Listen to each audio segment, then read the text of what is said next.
Mga kabayan, welcome back sa ating panibagong video o panibagong vlog natin mga kabayan. So, I'm Ilonggo Bisdak in Europe. Naka-base po ko ngayon dito sa Croatia mga kabayan, no? Sa mga nagtatanong o sa mga hindi nagtatanong, nasa Croatia po ako. So, welcome back. And ngayon lang ulit tayo nakapag-vlog mga kabayan, nakapag-video. It's because nakipag-sick leave ako ngayon kasi masama yung pakiramdam ko. I have LBM, no? Nag-start siya nung Monday mga kabayan. So ano pa naman dito, Wednesday na. Tapos makulimlim sa labas mga kabayan. So anyways mga kabayan, mag-intro muna ako bago yung topic natin. So intro, pasok.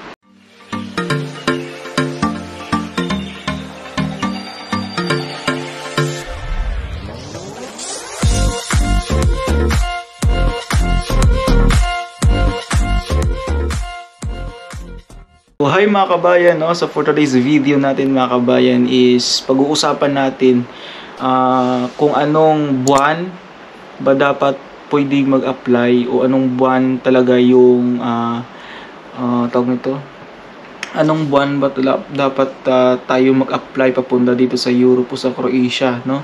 Kasi marami pa rin nagtatanong sa atin kung merong kailangan may buwan na target, no mga kabayan, na makapag-apply dito sa Croatia, sa Europe mga kabayan. So, yan ang pag-uusapan natin ngayon, no, mga kabayan, kasi marami pa nagtatanong. So, yun na nga mga kabayan, dito kasi sa Croatia mga kabayan is meron silang dalawang season, no? Merong summer season at saka merong winter season, no, mga kabayan. So, yung buwan ng summer season mga kabayan is nagsa-start siya ng May until October po mga kabayan, nag-start, no, ang summer season dito sa Croatia. So yun yung kasagsagan ng trabaho. Ang winter start naman dito is November until April mga kabayan, no? April yung winter season dito. So ngayon nga nag-start ng mag-ulan-ulan dito at nag-start ng unting lamig-lamig na mga kabayan kasi mag-August, September, mag-October na mga kabayan. So mga ilang buwan na lang matapos na tong summer season. So, tapos na yung bakbakan sa trabaho. And yun na nga, kung gusto nyo talagang mag-apply dito sa Croatia, pag may tinatarget kayong buwan na gusto nyo pumunta dito para ma-approve, mabilis yung visa ninyo, no? So mag-start kayo mag-apply mga kabayan papuntang ng summer season kasi yun talaga yung kasagsagan ng hiring dito sa Croatia mga kabayan. Yun talaga yung pinaka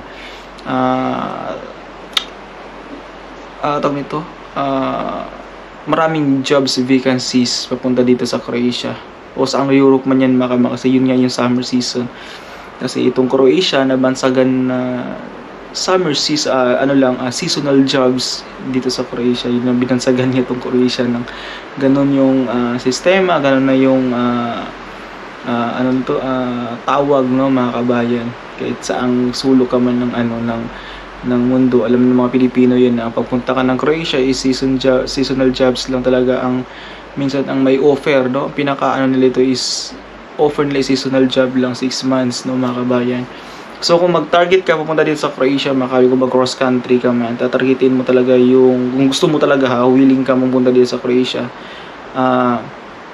targetin mo yung buwan ng mag-start ka mag-apply kasi minsan yung visa dito is matagal ma-release or working permit. So kung yung summer season is mag-start ng May mga kabayan, so ano ka mag-apply? January, February mga kabayan. Yung dyan ka talaga mag-start mag-apply. January, February, March, no? Kasi pag dating ng May mga kabayan is nag-start na yung summer season dito. Kaya yung iba dyan nagtataka kung bakit matagal yung working permit, kung bakit matagal yung visa, no? Darating yung visa kasi nga patapos na yung summer season. At marami din na nakakancel ng employer yung inyong mga working permit, nakakancel ng employer yung visa mga kabayan, or correct me if I'm wrong, nakakancel ng employer yung inyong application, no mga kabayan, hindi pala visa kasi yung visa pala is sa sa immigration.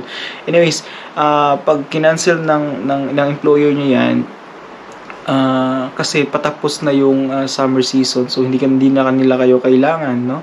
So kasi kailangan nila dapat makarating kayo dito by May, no? Kasi diyan talaga yung kasagsagan ng summer season, mga kabayan.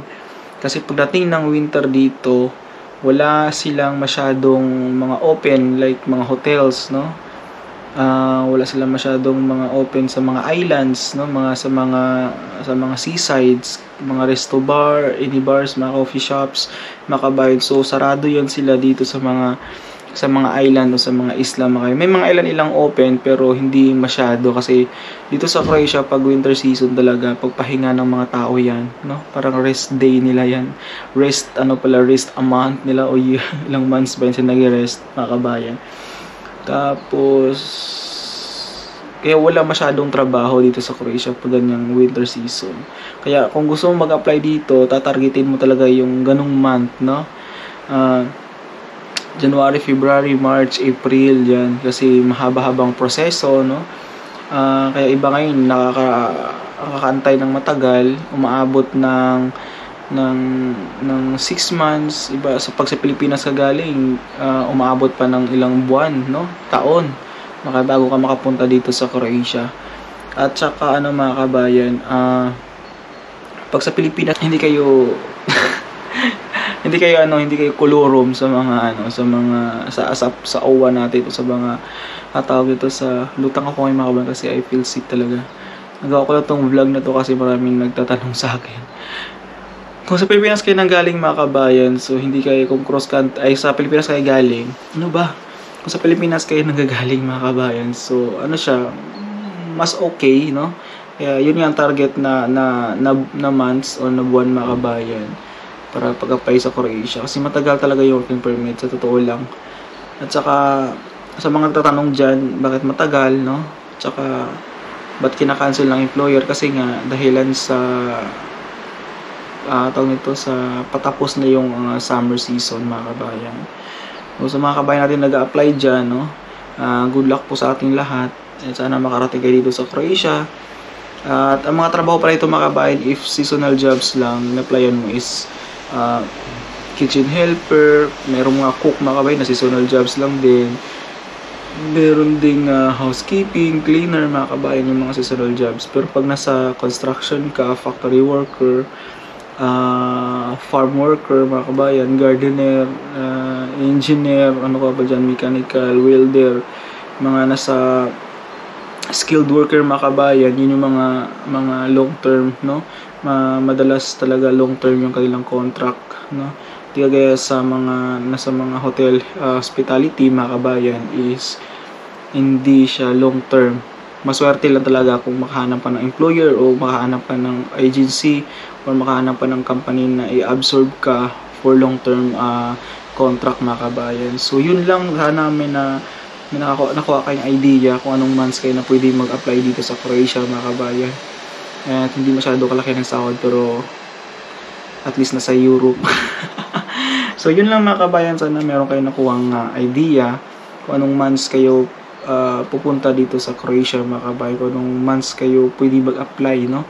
Cross country or Pilipinas pa man yan, para hindi po maaberya or makansela yung inyong mga working visa or working permit, mga kabayan. At saka hindi kayo makancel ng yung employer, no? Yung magda-direct hire kayo. So yun lang, mga kabayan. And shout out pala kay Brian na sa Dubrovnik. Siya, mga kabayan, nasa baba yung kanyang yung kanyang YouTube channel.